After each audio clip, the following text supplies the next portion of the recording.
어머니라는 이름으로 3년 동안 묵묵히 딸을 위해 매달 120만 원의 주택담보 대출금을 대신 갚아주었습니다. 손자를 돌보고 집안일을 도맡고 병원비까지 처리했지만 단 한 번도 싫은 소리를 하지 않았습니다. 그러던 어느 날 그는 더 이상 돈을 달라고 독촉하는 고지서에 반응하지 않았고 자식들에게 책임을 상기시키지도 않았습니다. 대신 조용히 남편과 짐을 챙겨 여행을 떠났습니다. 보름 뒤 그는 경찰로부터 집안에 무슨 일이 생긴 것 같다는 전화를 받았습니다. 한밤중에 급히 집으로 돌아오며 머릿속은 온통 아이들에게 무슨 변고가 생긴 건 아닐까 하는 걱정뿐이었습니다. 하지만 문을 열고 마주한 광경은 지난 3년 동안 누가 깨어 있었고 누가 잠든 척하고 있었는지를 뼈저리게 깨닫게 해주었습니다. 그날 밤 그는 화를 내지도 추궁하지도 않았습니다. 그저 누구에게 속한 책임인지 그 무게를 하나도 남김없이 원래 주인에게 되돌려 주었을 뿐입니다. 황금빛 인생 채널에 오신 것을 환영합니다. 이 이야기는 관계를 끊는 파열음이 아닙니다. 이것은 냉철한 경계 긋기에 관한 이야기입니다. 오늘의 영상을 시작합니다. 제 이름은 박미숙 올해 61입니다. 3년 전 딸 지원이가 손자 민재를 낳은 후부터 제 삶은 더 이상 제 것이 아니었습니다. 학교 행정실에서 정년퇴직을 하고 원래는 강원도 속초에 가서 온천도 하고 서예도 배우고 에어로빅도 다닐 생각이었습니다. 하지만 눈 깜짝할 사이에 저는 전업 베이비시터이자 가사 도우미 그리고 걸어다니는 현금 인출기가 되어 있었습니다. 오늘은 수요일 새벽 5시 50분입니다. 저는 알람보다 먼저 눈을 뜹니다. 주방의 형광등이 조금 깜빡거리고 환풍기는 끼익끼익 소리를 내며 돌아갑니다. 안방에서 자고 있을 남편 김영감 영호 씨를 깨우고 싶지 않아 조심스럽게 움직입니다.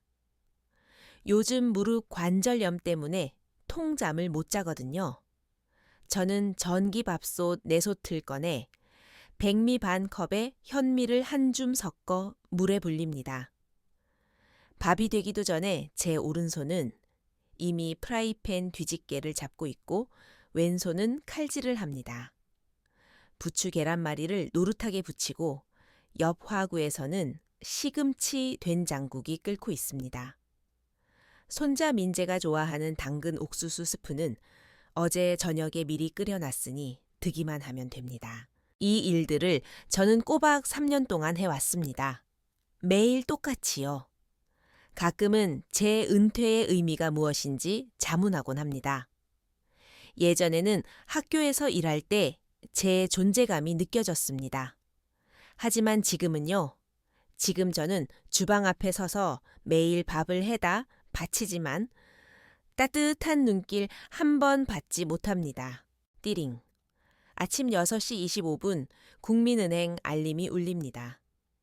KB국민은행 박미숙님. 계좌 끝자리 8721에서 금일 자동이체 117 200 현첨원 출금. 내용 주택담보대출 36회차. 잔액 154 현첨원. 저는 그 숫자를 바라보며 한숨을 쉬어야 할지 아직 장호가 바닥나지 않은 것을 다행으로 여겨야 할지 모를 기분이었습니다.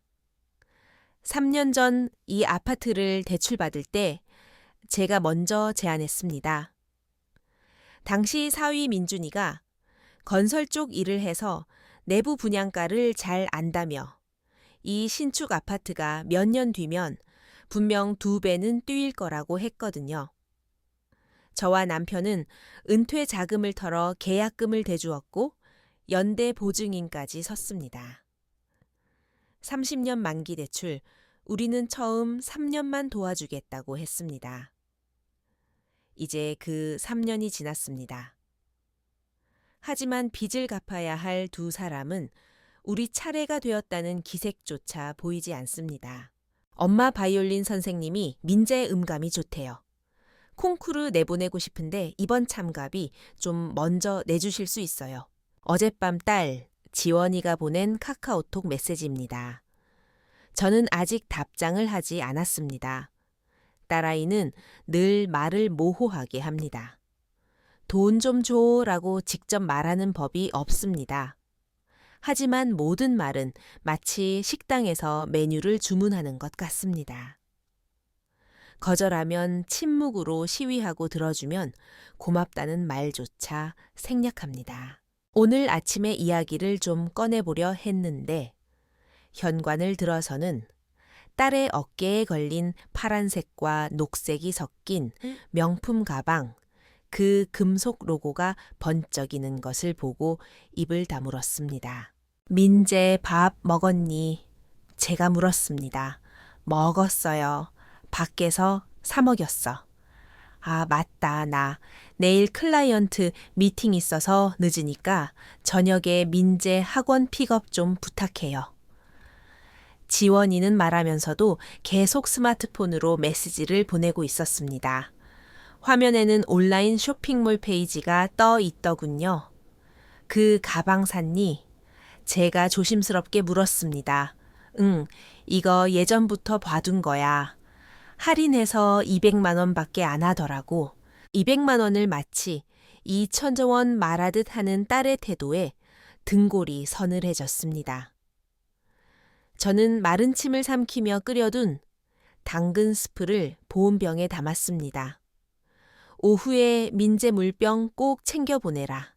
날씨 덥다. 지원이는 제 얼굴색은 전혀 살피지 않은 채 건성으로 고개를 끄덕이고 나갔습니다. 딸이 나간 후 식탁에 앉아 멍하니 있었습니다. TV 뉴스에서는 물가가 10년 만에 최고치를 기록했다는 소식, 계란값 인상 노인, 빈곤율 증가에 대한 이야기가 흘러나왔습니다. 남편 영호 씨가 색 바랜 헐렁한 운동복 차림으로 걸어 나오며 말했습니다. 이번 달 건강보험료랑 아파트 관리비 얼마나 나왔어? 38만 원이요. 그가 차분한 목소리로 말했습니다. 우리 정말 더 이상 대출금 내주면 안 돼. 저는 고개를 끄덕였지만 대답하지 못했습니다. 저도 압니다. 정말 더 이상은 안 된다는 걸. 하지만 우리가 돕지 않으면 아이들은 어쩌나 민재는 어쩌나 하는 걱정이 앞섰습니다. 저녁 식사 때 저는 일부러 넌지시 물었습니다. 너희 이번 주에 외식 몇 번이나 했니? 지원이는 고개도 들지 않고 대답했습니다. 별로 안 했어. 그저께 민준 씨랑 일식집 가서 오마카세 먹은 거 인당 12만 원밖에 안 했어. 저는 씁쓸하게 웃었습니다. 우리 부부의 일주일 식비가 10만 원을 넘지 않는데 말이죠. 말이 입 밖으로 나오자마자 후회했습니다. 딸은 알아들었겠지만 못 들은 척했습니다. 그날 밤 설거지를 하는데 손이 떨렸습니다. 추워서가 아니라 속이 텅 빈 것 같은 공허함 때문이었습니다. 식탁 위에 놓인 민재의 알림장을 한 장 한 장 넘기다 아이가 쓴 일기를 보았습니다. 오늘 할머니가 내가 좋아하는 당근, 스프를 해주셨다. 2그릇이나 먹었다. 할머니가 국물 남기면 안 된다고 그래야 키 큰다고 하셨다. 우리 할머니는 요리사처럼 음식을 잘해서 정말 대단하다. 눈시울이 붉어졌습니다. 제가 두려운 건 아이들이 우리에게 기생하는 것이 아닙니다. 제가 거절하면 아이들이 살아가지 못할까봐, 제가 쓰러지면 이 집안이 무너질까봐 그게 두려웠습니다. 부엌 불을 끄고 어둠 속에서 안방으로 돌아와 통장 잔고를 확인했습니다. 잔액은 위태로운 7자리 숫자였습니다. 그 순간 처음으로 깨달았습니다. 이 집에서 제 노후 자금 따위는 아무도 신경 쓰지 않는다는 것을요. 오직 저만이 앞으로 어떻게 살아남을지 고민해야 했습니다. 새벽 2시, 민재의 끙끙 앓는 소리에 잠이 깼습니다. 눈을 떠보니 옆에 누운 민재의 얼굴이 붉게 달아올라 있었고 입을 벌린 채 가쁜 숨을 몰아쉬고 있었습니다. 이마를 짚어보니 불덩이 같았습니다. 저는 화들짝 놀라 천개를 꺼내 아이 겨드랑이에 끼웠습니다. 39.4도. 여보 민재 열나요? 남편을 흔들어 깨우자. 그는 열이라는 소리에 용수철처럼 튀어 일어났습니다. 응급실 가야 해. 옷을 갈아입으며 딸 지원이에게 전화를 걸었습니다. 첫 번째는 안 받고 두 번째는 연결이 되지 않았습니다. 카카오톡을 확인하니 마지막 대화는 어제 딸이 보낸 내일 낮 12시에 차 쓸 거야. 아침에 민재 학원 픽업 잊지 마. 라는 감정 없는 명령조의 메시지뿐이었습니다. 저는 민재 고열이야. 빨리 연락해. 라고 남기고 5분이 지나도 읽지 않은 표시가 사라지지 않자 입술을 깨물었습니다. 일단 가자. 기다릴 시간 없어. 남편이 말했습니다. 우리는 민재를 안고 급하게 택시를 잡아 가장 가까운 대학병원 응급실로 향했습니다. 차 뒷좌석에서 웅크린 민재의 땀에 젖은 뒷목을 만지며 제 심장은 아이보다 더 빠르게 뛰었습니다. 응급실은 냉동창고처럼 추웠습니다. 간호사가 천을 재보고는 놀라며 접수와 체혈 수액 투여를 진행했습니다. 수납 창고에서 카드로 긁힌 금액은 25만 원. 적지 않은 돈이었지만 당시에는 아이 열을 내리는 것 외에는 아무 생각도 없었습니다. 새벽 4시 반 수액을 맞고 민재의 안색이 조금 돌아왔습니다. 우리는 응급실 플라스틱 의자에 앉아 쪽잠이 든 아이를 지켰습니다. 제 손은 차갑게 식어 감각이 없었지만 움직일 수 없었습니다. 남편 김영호 씨가 말했습니다. 이게 처음이 아니잖아. 저는 그를 돌아보았습니다. 수십 년 전 캠퍼스 커플일 때와 별반 다르지 않은 얼굴이었지만 열정은 사라지고 침묵만 남은 얼굴이었습니다. 그는 탓하지도 비난하지도 않았지만 그 말의 뜻을 알았습니다. 그렇습니다. 처음이 아니었습니다. 민재가 10개월 때 밤새 울어댈 때도 그들은 너무 늦어서 병원 가면 택시 기사한테 욕먹어요라며 미뤘고 민재가 넘어져 꿰매야 했을 때도 딸은 민준 씨 계약 때문에 바쁘고 나도 피부과 예약 있어서 못 가요. 엄마 아빠가 좀 가주세요 라고 했습니다. 그리고 지금이 3번째입니다. 3년 동안 저는 단 한 번도 안 돼 라고 말한 적이 없었습니다. 집에 돌아오니 아침 6시 반이었습니다. 뜨거운 물로 세수를 하고 아이를 방에 눕힌 뒤 다시 딸에게 전화를 걸었습니다. 이번에는 받더군요. 주변이 시끄러운 걸 보니 술집이나 식당 같았습니다. 엄마 왜 사진 안 보냈어? 방금 카톡 봤어. 잠 덜 깬 목소리가 아니라 술 기운이 섞인 목소리였습니다. 민재 열 나서 응급실 다녀왔다. 지금은 자. 짧게 대답했습니다. 어머, 그렇게 심각했어요.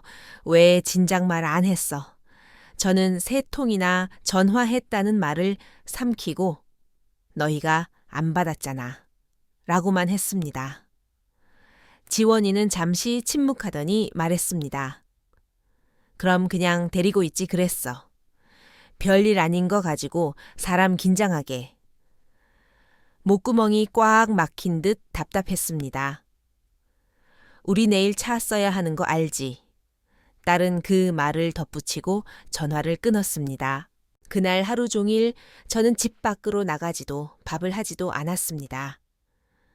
그저 따뜻한 물 한 잔만 마시며 소파에 앉아 링거 자국이 남은 손등을 하고 잠든 민재를 바라보았습니다. 갑자기 이 모든 것이 낯설게 느껴졌습니다. 우리는 손주를 봐주는 게 아니라 자식들이 마주하기 싫은 삶의 모든 고통을 대신 짊어지고 있는 것이었습니다. 저는 할머니가 아니라 24시간 간병인이자 연중무휴, 보육교사, 그들의 책임 외주 업체였습니다. 오후에 베란다로 나가니 어둠이 내려앉고 있었습니다. 어디선가 음식물 쓰레기 냄새가 바람에 실려 왔습니다. 손에 쥐고 있던 병원 영수증을 구겼다 폈다 반복했습니다. 만약 내가 쓰러지면 저 아이들은 그러게 왜 쓰러졌어요? 라고 말하지 않을까. 저는 응급실 비용 25만 원을 아까워하는 게 아니었습니다. 처음으로 진지하게 제 자신에게 물었습니다. 나 계속 버틸 수 있을까? 그날 저녁 저는 청경채를 데치고 돼지갈비 김치찜을 했습니다. 민재는 식탁에서 레고를 맞추고 있었고 사위 민주는 스마트폰을 보며 말했습니다. 장모님, 저 과일즙 주문한 거 택배 받으셨어요. 내일 현장에 가져가야 하는데. 냉장고에 넣어뒀네. 저는 마지막 반찬을 식탁에 올리고 자리에 앉지 않았습니다. 밥 먹자. 가족들이 젓가락을 들었을 때 제가 입을 열었습니다. 목소리는 높지 않았지만 분명했습니다. 다음 달부터 대출금은 너희가 알아서 갚거라. 순간 공기가 멈춘 듯 조용해졌습니다. 찌개 끓는 소리만 들렸습니다. 사위 이민준이 가장 먼저 폰을 내려놓으며 표정 없는 얼굴로 말했습니다. 대출금 장인어른 장모님이 3년 동안 내주시기로 했잖아요. 이제 겨우 3년 지났는데 일주일도 안 돼서 이러시기에요. 그래, 3년 약속 지켰다. 36회차 매달 120만 원씩 총 20만 원이다. 딸 지원이가 인상을 찌푸리며 말했습니다. 엄마, 왜 우리가 빚진 사람처럼 말해? 그런 뜻이 아니다. 하지만 너희도 곧 40이고 아이도 유치원 갈 때가 됐으니 이제 가장으로서 책임을 지라는 거야. 갑자기 왜 그래? 요즘 갱년기라 감정 기복 심한 거야. 딸이 저를 쏘아 보았습니다. 준비했던 말들이 목구멍에 걸렸습니다. 사위가 젓가락을 탁 내려놓으며 말했습니다. 저희가 안 갚겠다는 게 아니잖아요. 처음엔 3년 동안 도와주겠다고 큰 소리 치시더니 갑자기 끊으시면 저희 보고 길바닥에 나앉으라는 겁니까? 저는 깊은 숨을 들이쉬고 거실 서랍에서 봉투 하나를 꺼내 식탁 위에 펼쳤습니다. 36장의 이체 확인증, 아파트 분양 계약서, 사본이었습니다. 이 3년 동안 관리비, 보험료, 에어컨 수리비까지 다 우리가 냈다. 불평 한 번 안 했다. 그런데 너희는 단 한 번이라도 엄마 아빠 노후 자금이 괜찮은지 물어본 적 있니? 지원이는 잠시 침묵하다가 낮은 목소리로 말했습니다. 우리도 대출 압박 심하단 말이야. 알잖아. 알지? 하지만 우리도 늙었다. 하늘에서 돈이 떨어지는 게 아니야. 사위의 얼굴이 굳어지더니 벌떡 일어났습니다. 좋아요. 그럼 앞으로 애 픽업이랑 학원비도 신경 쓰지 마세요. 그게 공평하죠. 저는 고개를 끄덕였습니다. 그래, 너희 선택 존중하마. 사위는 제가 이렇게 쉽게 동의할 줄 몰랐던 모양인지 멈칫했습니다. 하지만 명심해라. 정말 끊는다면 전부 다 끊는 거야. 민재가 부엌에서 고개를 내밀고 작게 말했습니다. 할머니 국 식었어요. 저는 아이에게 다가가 머리를 쓰다듬으며 말했습니다. 데워줄게. 등을 돌렸을 때 등 뒤에서 무거운 침묵이 느껴졌습니다. 그들은 그제야 깨달은 듯 했습니다. 이 말이 단순한 화풀이가 아니라는 것을요. 그날 저는 울지도 화내지도 않았습니다. 하지만 그때부터 저는 더 이상 메이티 빠진 독에 물 붓는 엄마가 아니었습니다. 사돈다에게서 차 한잔 하자시네요. 요즘 일들 좀 의논하자고? 며칠 뒤 지원이가 보낸 카톡이었습니다. 어색함을 감추려는 듯 귀여운 곰 이모티콘이 붙어 있었습니다. 그러자꾸나 토요일 오후 3시 사돈인 이 기사님과 최 여사님은 서울 은평구의 오래된 빌라 3층에 살았습니다. 엘리베이터가 없어 계단을 오르니 문을 열자마자 짙은 쑥 냄새와 불경 소리가 들려왔습니다. 어머, 사부인 오셨어요. 어서 오세요. 최 여사님이 호들갑을 떨며 율무차를 내왔습니다. 자리에 앉자마자 그들은 본론으로 들어갔습니다. 요새 애들이 경제적으로 좀 힘들다면서요. 대출금 때문에 금리도 오르고 참 살기 힘들죠. 저는 웃으며 대답하지 않았습니다. 그래서 말인데 최 여사님이 말을 이었습니다. 사돈댁 형편 괜찮으시잖아요. 바깥 사돈 연금도 나오시고 퇴직금도 있으시고 애들 자리 잡을 때까지 몇 년 더 봐주시면 안 될까요? 제가 남편을 쳐다보자 그가 눈을 피하며 덧붙였습니다. 게다가 이 집 나중에 우리 손자 민재한테 갈 거 아닙니까? 도와주는 게 남 주는 것도 아니고. 그들의 말 한마디 한마디가 제 가슴을 짓눌렀습니다. 우리 민준이가 독자 아닙니까? 대를 이을 아이인데 진명이야. 결국 민재의 앞으로 될 거고. 어차피 한 핏줄인데 내 거가 어디 있습니까? 이 기사님이 거들었습니다. 속이 빤히 보이는 말이었습니다. 최 여사님이 결정타를 날렸습니다. 3년 동안 한 3천만 원 도와주셨다면서요. 그거 더 해준다고 뭐 큰일 나는 것도 아니고 어차피 친손자가 사는 집인데 드디어 제가 입을 열었습니다. 20만 원입니다, 사부인. 3천이 아니라요. 제 목소리는 낮았지만 분명했습니다. 사돈이 당황한 듯 웃었습니다. 아유, 제가 셈이 약해서. 아무튼 뜻은 같잖아요. 저는 핸드폰을 꺼내 지난 3년의 가계부 앱 캡처 화면을 보여주었습니다. 대출금 관리비, 인테리어 비용, 심지어 혼수할 때 그들이 한도 초과로 못 긁어서 제가 대신 내준 200만 원까지. 돕는 건 문제가 아닙니다. 하지만 우리는 아이들을 돕는 거지 다 큰 어른들 뒤치다꺼리를 하는 게 아닙니다. 저는 핸드폰을 탁자에 내려놓았습니다. 이 집 나중에 민재 준다는 거 반대 안 합니다. 하지만 잊지 마세요. 등기 무등본상 명의는 저와 제 남편입니다. 계약도 우리가 했고 우리가 없었으면 대출 승인도 안 났습니다.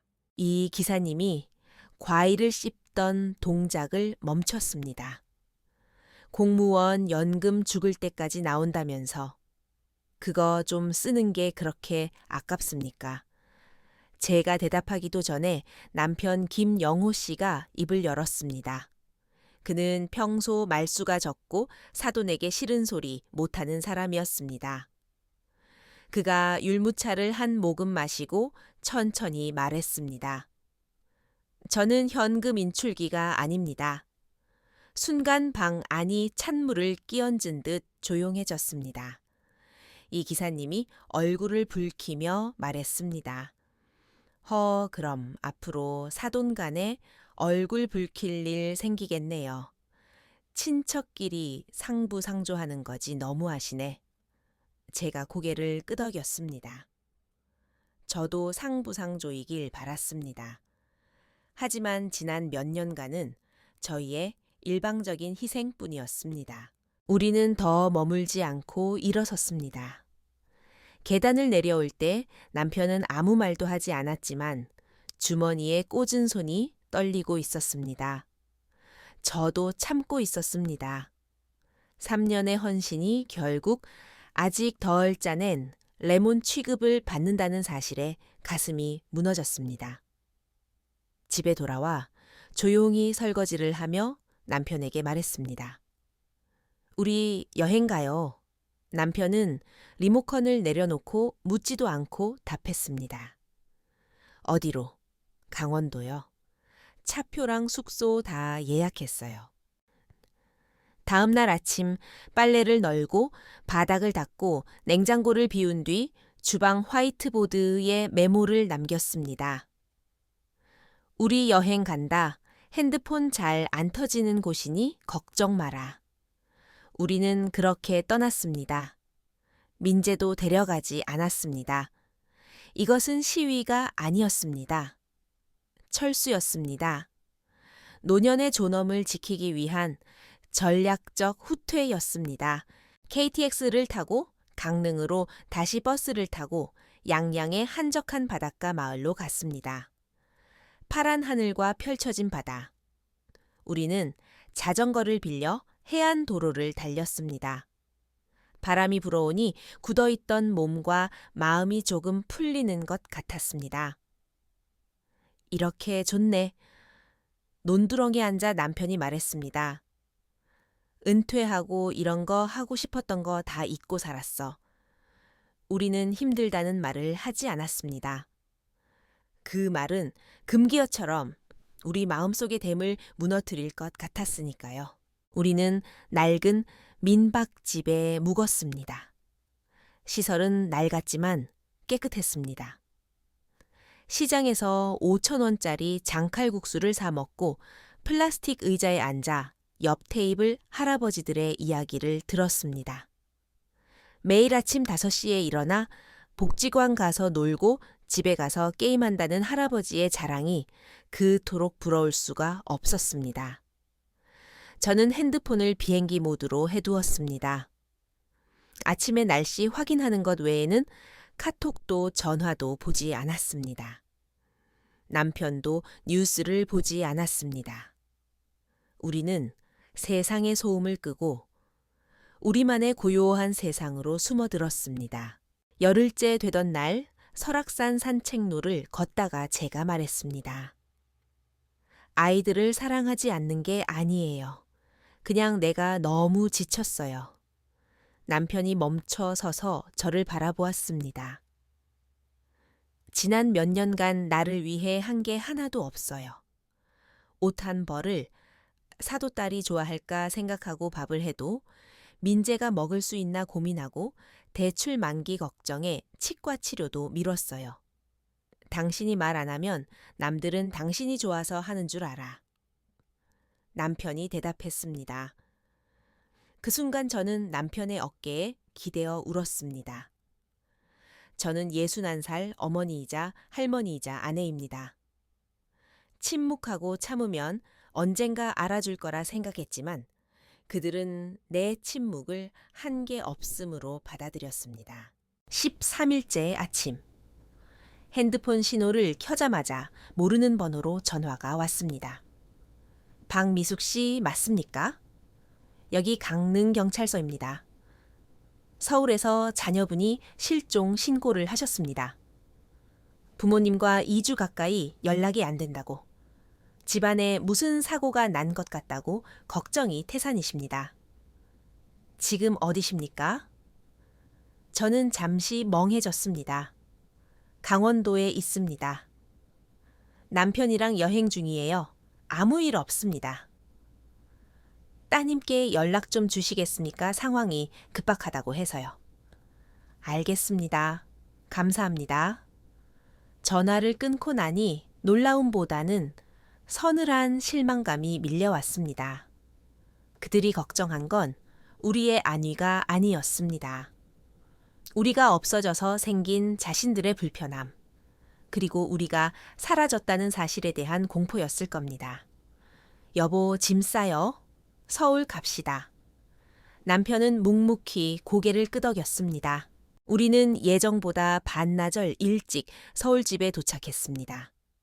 현관문을 열자마자 익숙하고도 자극적인 냄새가 났습니다. 마라탕 냄새였습니다. 냄새나요. 남편에게 물었습니다. 그도 얼굴이 굳어졌습니다. 거실 불이 환하게 켜져 있고 식탁 위에는 김이 모락모락 나는 마라탕 냄비가 끓고 있었습니다.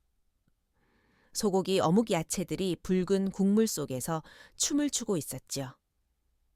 그 식탁에는 딸 지원 사위 민준 그리고 사돈 내외가 둘러앉아 웃으며 고기를 건져 먹고 있었습니다. 오셨어요. 사돈 초의 여사님이 저를 먼저 보고 웃었지만 그 웃음은 1초 만에 굳었습니다. 지원이는 고기를 입에 넣으려다 멈췄고 눈이 동그랗게 커졌습니다. 엄마 왜 갑자기 왔어? 저는 현관에 서서 들어가지 않았습니다. 집에 무슨 일 생겼다고 실종 신고했다면서 순간 뜨거운 마라탕의 열기가 식어버린 듯 집안 분위기가 얼어붙었습니다. 사위 민준이 젓가락을 내려놓으며 당황한 기색을 감추지 못했습니다. 아니 너무 연락이 안 되니까 걱정돼서 그랬죠. 최 여사님이 급하게 말을 이었습니다. 요새 노인분들 갑자기 쓰러지기도 하고 흉흉하잖아요. 저는 배낭을 내려놓고 안주머니에서 서류 봉투를 꺼냈습니다. 우리가 걱정된 게 아니라 우리가 없어서 불편했던 거겠지. 그들은 아무 말도 하지 못했습니다. 저는 식탁 의자를 빼고 앉았습니다. 붉은 기름이 둥둥 뜬 마라탕 국물이 보글보글 끓고 있었습니다. 자, 나도 가져온 게 있습니다.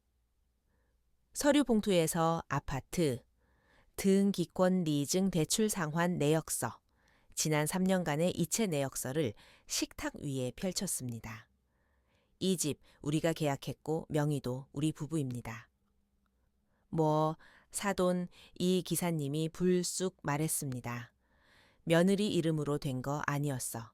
아닙니다. 아이들은 신용 한도가 안 나와서 대출이 안 됐어요. 계약금도 우리가 대출도 우리가 냈습니다. 너희는 그저 집 보러 왔을 때 마음에 든다고 말한 게 전부지. 식탁은 쥐 죽은 듯 조용해졌습니다. 저는 딸을 보며 말했습니다. 3년 동안 대출금 내가 냈다. 관리비, 가스비, 에어컨, 수리비까지. 너희는 우리 집 주방 쓰고 밥 먹으면서 고맙다는 말 한마디 없었어. 엄마. 딸의 목소리가 떨렸습니다. 고마워하지 않은 게 아니야. 그래서 경찰에 신고했니 고마워서 딸은 입을 다물었습니다. 저는 서류를 다시 챙겨 일어났습니다. 이 집 오늘부터 누구에게도 양보하지 않을 생각이다. 이번 주 내로 짐 싸서 나가거라.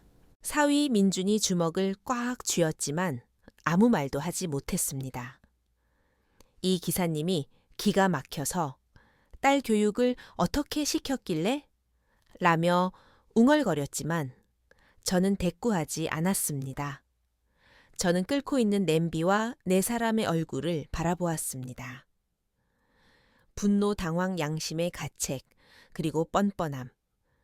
이것이 제가 헌신으로 유지해온 가족의 민낯이었습니다. 저와 남편은 2층으로 올라갔습니다. 아래층에서는 더 이상 젓가락 소리가 들리지 않았습니다. 그들은 정말로 나갔습니다. 처음엔 믿기지 않았습니다.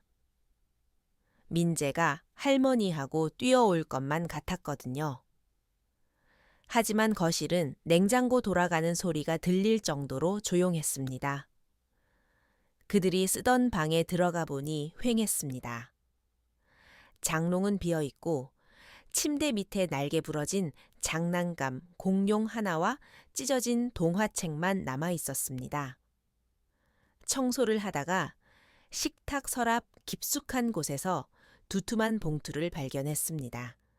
뜯어보니 카드 명세서와 독촉장이 쏟아져 나왔습니다. 피부과 시술, 할부금, 연체 사위에 카드론 이자 배달, 앱 결제 내역, 명품, 할부금 한 달에 300만 원 넘게 쓰고 있었지만 갚을 능력은 없어 보였습니다. 손이 차가워졌습니다. 그들이 마라탕을 먹으며 무너져 내렸던 건 슬퍼서가 아니라 더 이상 빚을 막아줄 방패막이가 사라졌다는 공포 때문이었음을 깨달았습니다. 남편에게 명세서를 보여주었습니다. 그는 말없이 찻잔만 내려놓았습니다. 우리한테 손 벌릴까요? 제가 물었습니다. 그럴 거야. 아니면 우리가 먼저 도와주길 기다리겠지. 당신 도와줄 거예요. 남편은 고개를 저었습니다. 아니, 이젠 아니야. 우리는 민재의 3살 때 사진을 보며 생각했습니다. 우리는 아이를 사랑할 수는 있어도 아이의 인생을 대신 살아줄 수는 없다는 것을요. 그날 밤 저는 딸이 중학생 때 즐겨 읽던 어린 왕자 책 사이에 반송된 카드 명세서를 끼워 넣고 메모를 붙였습니다. 지원아, 너도 이제 어른이다. 네 삶의 방식은 네가 책임져라. 빚을 갚아주지 않는다고 해서 너를 사랑하지 않는 건 아니다. 엄마가. 불을 끄고 누웠지만 눈물은 나오지 않았습니다.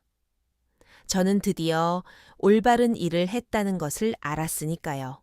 그들이 나간 지 일주일 후 관리실에서 연락이 왔습니다. 쓰레기를 두고 갔다고요. 내려가 보니 배달 음식 쓰레기와 마스크팩, 포장지 사위 이름이 적힌 고지서들이 널려 있었습니다. 저는 묵묵히 그것들을 분류해서 버렸습니다. 얼마 후 사돈초에 여사님이 근처 병원 왔다가 들렀다며 화장실을 좀 쓰자고 찾아왔습니다. 그녀는 집안을 훑어보며 애들 없으니 썰렁하네. 그때 우리가 민재병원 데려간 거 기억 안 나요. 사돈 너무 매정하시네 라며 비아냥거렸습니다. 저는 대꾸하지 않고 그녀가 나갈 때까지 기다렸습니다. 동네에서는 우리가 딸 내외를 쫓아낸 냉혈한 노인이라는 소문이 돌았습니다. 사돈 이 기사님이 동네 노인정에서 떠들고 다닌 탓이었죠. 어느 날 저녁 남편이 노인정 앞에서 이 기사님에게 소리쳤습니다. 당신들이 10원 한 장 보태준 거 있어. 당신 아들 빚더미에 앉은 거 우리가 막아준 거야. 어디서 큰 소리야. 그 고함에 동네가 조용해졌습니다. 남편은 씩씩거리며 들어와 제 손을 잡고 말했습니다. 나 참을 만큼 참았어. 그 후 딸에게서 연락이 왔습니다. 엄마 시간 돼 얘기 좀 해. 카페에서 만난 딸은 수수하게 입고 있었습니다. 백화점 아동복 코너에서 알바를 시작했고 사위도 일용직을 나간다고 했습니다. 돈 빌려달라는 거 아니야. 딸이 먼저 말했습니다. 그래, 열심히 사는 것 같아 다행이다. 민재가 엄마 보고 싶대. 나도 보고 싶다. 우리는 커피를 마시고 헤어졌습니다. 딸이 와줘서 고마워 라고 작게 말했습니다. 저는 그저 고개를 끄덕였습니다. 일요일 오후 민재가 왔습니다. 할머니 하고 안기는 아이의 등에서 땀 냄새가 났습니다. 우리는 같이 단팥죽을 끓여 먹었습니다. 민재가 스케치북을 꺼냈습니다. 할머니가 요리하는 모습, 세상에서 제일 훌륭한 요리사. 서툰 글씨와 그림을 보며 코끝이 찡해졌습니다. 엄마 그림은 아직 안 그렸어. 엄마는 요즘 늦게 들어와. 저녁에 딸이 민재를 데리러 왔을 때 저는 직접 끓인 단호박 수프를 보온병에 담아 건넸습니다. 너 먹어라. 민재 거 따로 챙겼다. 딸은 잠시 멈칫하더니 고마워 라고 하고 돌아섰습니다. 저는 이제 문화센터에서 그림을 배웁니다. 가계부 맨 뒷장에 이렇게 적어두었습니다. 능력 있는 사람이 모두를 부양해야 하는 것은 아니다. 깨어있는 사람만이 언제 손을 놓아야 할지 안다. 시장에서 장을 보고 돌아오는 길, 저는 혼자 살고 있다고 말합니다. 거짓말이 아닙니다. 저는 엄마도 아내도 할머니도 아닌 온전한 저 자신 박미숙으로 살고 있으니까요. 이번에는 또 다른 이야기를 들려드리겠습니다. 많은 분들이 3대가 함께 사는 집을 복이라 여기지만 이 이야기는 그 환상을 깰지도 모릅니다. 제 이름은 최순자 69입니다. 아들, 내외와 10년을 함께 살았습니다. 저는 집안일과 생활비를 모두 책임지며 연중무휴 파출부처럼 살았습니다. 얼마 전 급성 심근경색으로 병원에 20일간 입원해 죽다 살아났습니다. 하지만 그 20일 동안 같은 집에 살던 아들과 며느리는 안부 전화 한 통 없었습니다. 제가 퇴원해서 집에 돌아갔을 때 마주한 충격적인 광경, 그리고 제가 내린 아주 냉혹하고도 통쾌한 결단을 들려드리겠습니다. 새벽 5시 반 저는 알람처럼 일어납니다. 가스레인지 3구를 동시에 켭니다.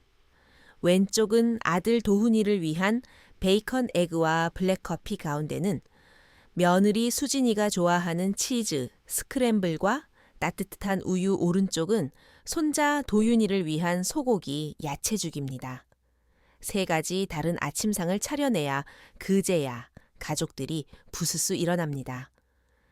엄마, 오늘 커피가 좀 연하네. 아들 도훈이 투덜거립니다. 할머니 죽이 너무 뜨거워요. 손자가 칭얼댑니다. 며느리 수진이는 마스크팩을 붙인 채 스마트폰만 봅니다. 이 생활을 10년째 했습니다. 10년 전 남편이 폐암 말기 판정을 받자 아들 내외가 아버지 간병 돕고 어머니 짐 덜어드리겠다며 들어왔습니다. 저는 감동했습니다. 하지만 남편은 걱정했습니다. 순자야, 쟤네들 효도하러 오는 거 아니다. 얹혀 살러 오는 거야. 남편 말이 맞았습니다. 그들이 들어온 첫날부터 저는 남편 간병에 아들 가족 수발까지 드는 처지가 되었습니다. 제 노후 자금은 그들의 생활비로 녹아내렸습니다. 저는 5년 된 낡은 점퍼를 입으면서 손자에게는 유행하는 한정판 운동화를 사주었습니다. 남편은 세상을 떠나기 전 제 손을 잡고 유언처럼 말했습니다. 순자야, 나 가고 나면 독하게 마음 먹어라. 평생 쟤들한테 묶여 살면 안 돼.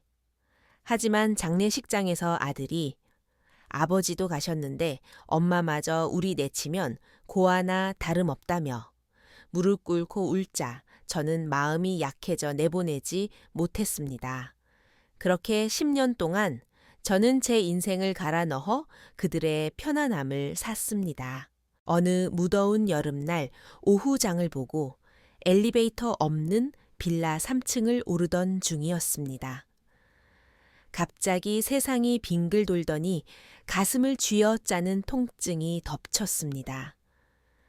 계단에 주저앉아 헐떡이며 아들에게 전화를 걸었습니다. 여보세요, 엄마 왜요? 아들의 목소리엔 짜증이 섞여 있었습니다. 도훈아, 나 숨이 안 쉬어져. 가슴이 너무 아파. 아, 또 그러세요. 그냥 좀 앉아서 쉬세요. 저 지금 회의 중이라 바빠요. 저녁은 시켜 먹을 테니까 걱정 마시고. 뚝. 전화가 끊겼습니다. 저는 절망감 속에 119를 누르고 마지막 힘을 다해 여동생 순희에게 전화를 걸었습니다. 순희야, 나 좀 살려줘. 눈을 떴을 때는 응급실이었습니다. 급성 심근경색. 바로 스텐트 시술을 받아야 했습니다. 수술실 밖에는 여동생 순희 혼자 울고 있었습니다. 저는 20일 동안 입원했습니다. 그동안 저를 돌본 건 여동생뿐이었습니다. 아들 내외는 이번 첫날 잠깐 들러 사과 한 봉지 던져두고 내일 출근해야 해서요. 라며 10분 만에 갔습니다. 그게 마지막이었습니다. 전화하면 회의 중 며느리는 병원균 때문에 도윤이 데려가기 좀 그래요. 라며 피했습니다. 옆 침대 환자는 가족들이 돌아가며 밥을 먹여주고 발을 주물러 주는데 저는 커튼을 치고 혼자 울었습니다.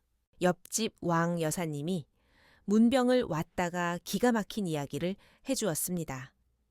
아유 형님, 아들네는 아주 살판 났던데요. 며느리가 며칠 전에 구찌 가방 샀다고 동네방네 자랑하고 어제는 집 앞에 비싼 일식집 배달, 오토바이가 줄을 섰더라고요. 제 심장이 내려앉았습니다.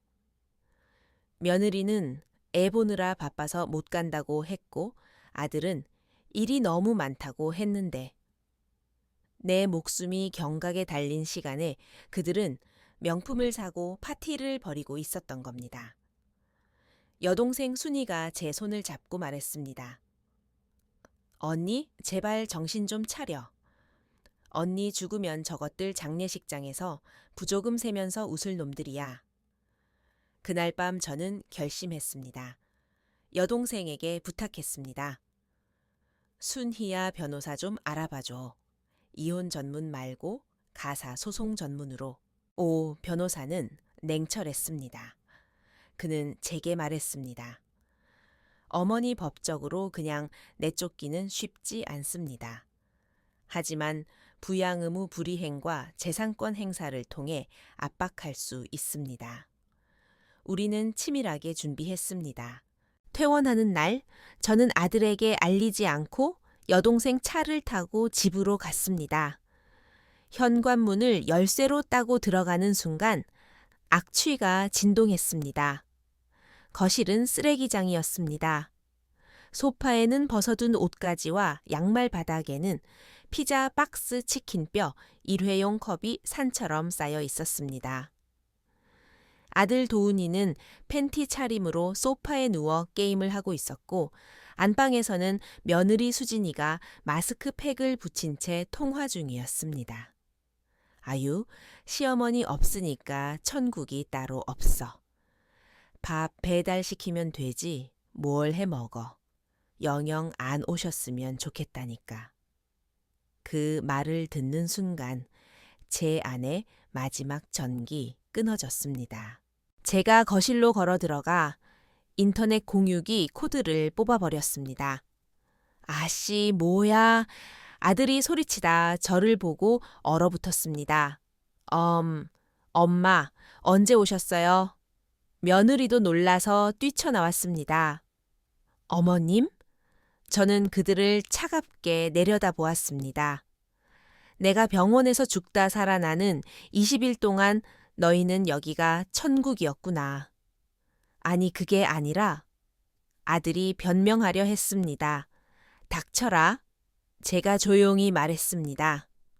10년 동안 너희 뒷바라지하며 살았는데 이제 알겠다. 너희는 자식이 아니라 기생충이다. 저는 문을 가리켰습니다. 당장 나가라. 이 집 4명이다. 1시간 준다. 안 나가면 주거침입으로 경찰 부르겠다. 엄마 갈 데가 어디 있다고 이러세요. 아들이 매달렸습니다. 며느리는 어머님 노망 나셨어요. 라며 소리 질렀습니다. 저는 흔들리지 않고 가방에서 서류철 2개를 꺼내 탁재에 던졌습니다. 이건 지난 10년 동안 너희에게 들어가는 돈이다. 생활비 도윤이, 학원비 내차, 할부금, 며느리 명품 카드값 대준 것까지. 다 합쳐서 5억이 넘더라. 내 인건비는 빼고도 말이다. 그들은 개상이 두드린 액수를 보고 입을 다물었습니다. 과거는 잊어주마. 하지만 미래는 다르다. 2번째 서류를 펼쳤습니다. 변호사가 작성한 부양료 청구 및 재산 분할 포기 각서였습니다. 민법 제974조 직계혈 쪽은 부양 의무가 있다. 나 이제 몸 아파서 일 못한다. 너희가 나 부양해라. 다음 달부터 매달 200만 원씩 생활비 보내라. 만약 안 보내면 법원에 소송 걸 거다. 그리고 이 집 유언장 다시 썼다. 너희한테 한 푼도 안 물려준다. 저는 며느리를 보며 덧붙였습니다. 수지나 남편이 부양료 안 내면 배우자인 너도 연대 책임 있는 거 알지 4명의 통장, 압류 들어갈 수 있다. 결국 그들은 1시간 만에 짐을 싸서 쫓겨났습니다. 동네 사람들이 구경하는 가운데 트럭에 짐을 싣고 떠나는 꼴이 아주 볼만했습니다. 그들이 떠난 후 청소업체를 불러 집을 싹 치웠습니다.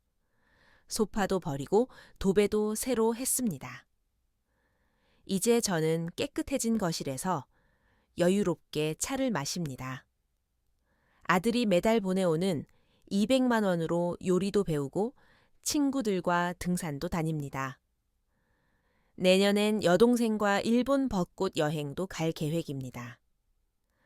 아들이 가끔 힘들다, 죄송하다 전화하지만 저는 단호하게 말합니다.